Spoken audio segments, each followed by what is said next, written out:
보통 종아리가 아프거나 저릴 때 대개 디스크에 문제가 있다고 생각하는 것이 일반적인데요. 다림 저림 원인은 다양한 부분에서 발생할 수 있지만 의외로 하지정맥류 치료에서 해답을 찾는 경우도 적지 않습니다. 안녕하세요. 하지정맥류 치료의사 외과 전문의 강병환 원장입니다.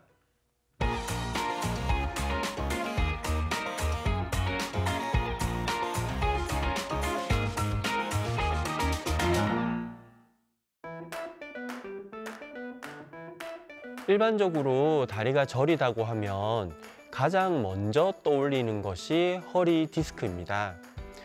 허리 디스크의 경우 주로 한쪽 다리에 허벅지 뒤쪽에서 아래쪽으로 당기는 듯한 느낌이 들고 움직일 때 증상이 심해지는 경우가 많습니다.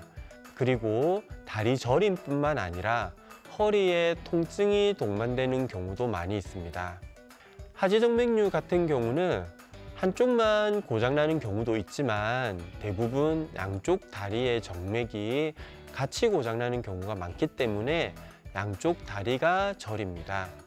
또한 다리의 무거움, 부종, 야간 경련 등의 다른 증상들이 동반되는 경우가 많고 다리에 실핏줄이나 도드라지는 정맥이 보이는 경우도 많이 있습니다. 이러한 증상들은 걸어 다닐 때는 증상이 약해지다가 저녁이나 밤에 쉬거나 잘 때 증상이 심해지는 경우가 많습니다. 허리 디스크나 하지정맥류는 한 자세로 오래 서 있거나 앉아 있는 경우에 많이 발생합니다. 그래서 두 가지 병이 동시에 있는 경우도 많이 있습니다. 어느 한 가지 병이 진단되어 치료를 하는데도 불구하고 증상이 계속 있다면 다른 질병이 있을 수도 있다고 생각하고 진료를 받아보는 것이 좋겠습니다. 하지정맥류가 생기면 고장난 정맥으로 올라가야 될 혈액이 오히려 역류하면서 다리에 있는 다른 정상적인 정맥을 통해 피가 올라가게 됩니다. 그렇게 되면 다른 정맥들은 원래 해야 될 일보다 더 많은 일을 해야 되다 보니 과부하가 걸리게 되고 이걸 방치하다 보면 결국 다른 정맥이 또 고장나게 됩니다. 하지정맥류가 되는 정맥은 다리 정맥 기능의 5에서 10% 정도의 일을 하는데 근육 속에 더 큰 정맥이 있어 하지정맥류가 생겨도 처음에는 약간의 불편감 정도만 느껴질 수 있습니다.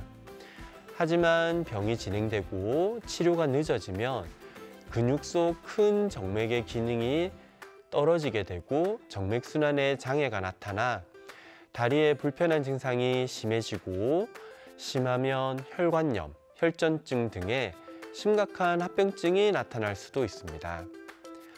이 정도까지 진행을 하게 되면 하지정맥류를 수술하더라도 남아있는 정맥 기능이 떨어지기 때문에 다리에 불편한 증상이 보존되지 않는 경우도 있습니다. 어떤 병이라도 초기에 빨리 치료하는 것이 중요합니다.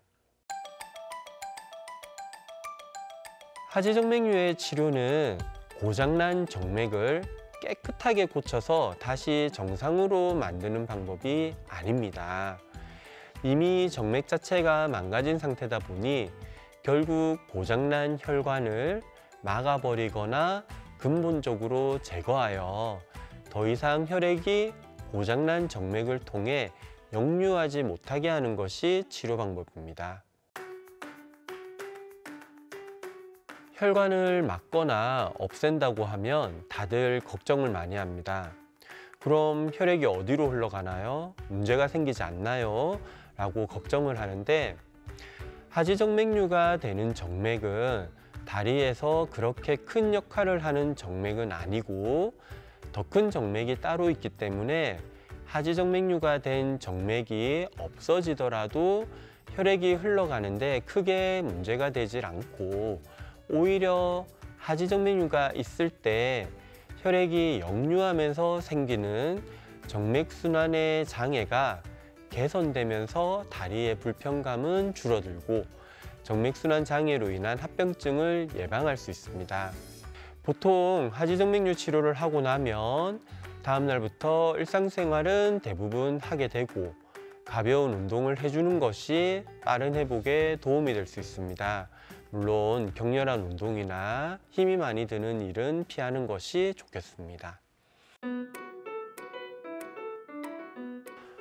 임산부의 경우 호르몬의 변화, 자궁 크기의 변화 등으로 임신 중 하지정맥류의 발생 가능성이 높고 기존에 가지고 있던 하지정맥류가 악화되는 경우가 많습니다. 하지만 임산부의 경우에는 근본적인 수술을 하기에도 어렵고 증상 완화를 위한 약을 복용하는 것도 어렵기 때문에 하지정맥류로 인해 다리가 무겁고 붓고 저리고 쥐가 나는 증상을 많이 호소하게 됩니다. 그래서 임산부들은 임신 초기부터 수유가 끝날 때까지 의료용 압박 스타킹을 신어주고 자주 걷고 스트레칭을 해주면 하지정맥류로 인한 증상을 완화시켜주는 데 도움이 될 수 있습니다. 임신 중에 다리에 불편감이 많았던 분들은 출산 후에도 그 증상이 남아 있다면 출산 후에 하지정맥류 검사를 받아보시는 것이 좋습니다. 하지정맥류가 있다고 해서 무조건 수술을 할 수 있는 것은 아닙니다. 환자의 건강 상태에 따라서나 하지정맥류가 생기는 원인에 따라서 치료가 불가능한 경우도 있습니다. 하지정맥류의 발병 원인 중에는 선천성 혈관 기형으로 인한 경우나 침부정맥 혈전증으로 인한 2차적인 경우도 있는데 이런 경우에는 경우에 따라서 수술적인 치료를 할 수 없고 수술을 하게 되면 상태가 더 심해지는 경우도 있습니다. 그래서 하지정맥류가 있다고 해서 무조건 수술을 하는 것이 아니라 하지정맥류에 대한 정확한 진단과 원인 규명을 하는 것이 가장 중요합니다.